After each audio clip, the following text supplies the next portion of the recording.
ليذهب زيزو الى الاهلي او زيزو ذهب الى الاهلي، ربنا معاه وربنا يسهل له ويلعب وياخد فلوس. وانا طفل حضرت فاروق جعفر اما هرب لامريكا. الزملكاويه يا جماعه اتضايقوا من الحركه، حركه مش شريفه، ما اتعملتش بشرف.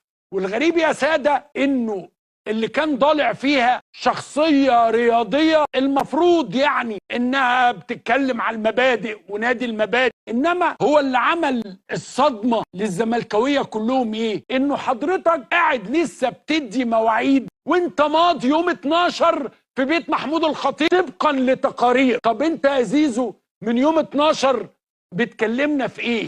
ومن قبلها بشهر بتكلمنا في ايه؟ خلاص قول لنا يا عمي انك مضيت وربنا يسهل. لا بقاء زيزو جوه الزمالك كان هيسود بطولات الزمالك، ولا عدم ذهاب زيزو الى الاهلي كان هيقلل بطولات الاهلي. هيفضل الاهلي ياخد بطولات ويفضل طب ما زيزو موجود في الزمالك كنا بنتغلب وبنتغلب من الاهلي وبتضيع مننا البطولات وتطلع الخامس والسادس في الدوري. زيزو موجود، وزيزو جاب كام دوري للزمالك؟ مش دي القضيه. قضيه في الشغل اللي ما كانش مباشر، في الشغل اللي ما كانش واضح، في الطرق الملتوي. يا جماعه خدوا الزمالك كله، خدوه بحسين لبيب حتى. ده كلام عمرو اديب عن زيزو النهارده الجمعه في البرنامج بتاعه الحكايه على قناه ام بي سي مصر. الراجل ما غلطش في حاجه، يعني الراجل بيتكلم عادي، راجل محمود. انا عذره الصراحه، والله عذره، هو اللي زيه كزملكاوي يعني محروق على حصل وان زيزو باعهم وحركه غير شريفه ومش شريفه. ولكن استاذ عمرو، ولا انا ولا انت ولا اي حد يقدر يلوم اللاعب. احنا ما نعرفش الكواليس ايه. فكك بقى وكل واحد يطلع عليه يقول لك ده مش عارف ايه، ده كان عارض كذا وهو راح كذا وعارف مش عارف ايه. ما نعرفش الكواليس ايه. ولكن اللي انا متاكد منه ان زيزو اصلا اهلاوي ونفسه يلعب للاهلي. فدي كانت من ضمن الحاجات. ما على فكره الزمالك عرض مبلغ كبير على زيزو، لو كان عايز هو كان قاعد، ولكن هو عايز الاهلي عشان خاطر الاهلي عرض اكتر ولا لا؟ لا، هي مش كده خالص. هو عايز الاهلي، ولكن في المجمل ما نعرفش الكواليس اللي كانت دارت بين زيزو وابوه والاداره ايه؟ اداره نادي الزمالك. الاهلي عمل الدوشه دي كلها علشان ينسيها لكم. اللي هيلعب في الدوري اللي هو قال لك انا هنسحب وبتاع ومش عارف ايه. دلوقتي طبعا الاهلي مبسوط، محدش فاكر ان الاهلي قال انه هينسحب. اللي هيلعب في الدوري بكره او بعده لما قال على الحكام الاجانب وانسحب والثلاث نقط اللي رجعتوها له تاني. طب يا جماعه ما تقولوا لنا يعني. أنا على فكره انا 100 مره قلت ما تخلوا بالطص كده كل سنه واحد ياخد الدرع ويقول لك ايه اصل الزمالك ده نادي محظوظ فين، وربنا يهني الاهلي بالناس اللي بتدعمه.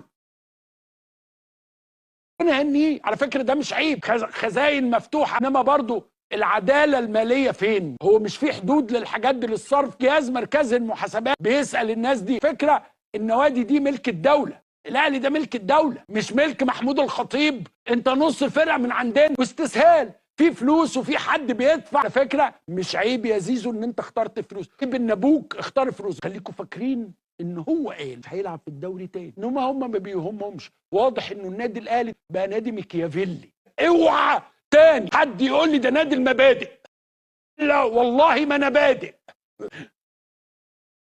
طبعا عمرو اديب، يعني انا عملت فيديو لحاجه زي كده، قال لك الاهلي بيجيب فلوس منين والمفروض فيه رقابه عليه ومش رقابه عليه. عملنا فيديو الاهلي بيجيب فلوسه منين، ومحمد سعيد امبارح قال، وانا من شويه او من ساعتين ثلاثه نزلت فيديو ان الاهلي دخله بيجي منين.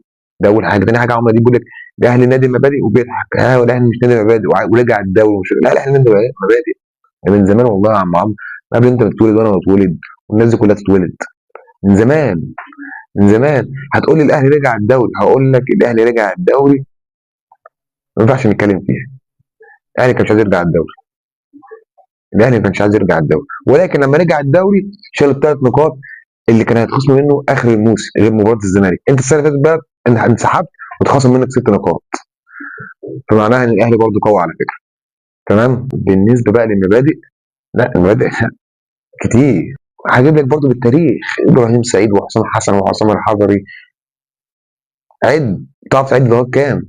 عد يا عم عمرو. في المجمل انا عذر عمرو اديب، والله عذره. هي ضربه زيزو قويه، دي سمعت اكتر من صفقه رضا عبد العال زمان، ما حضرتهاش ولا كنت صغير، بس حضرتها دلوقتي مع زيزو ونبيل.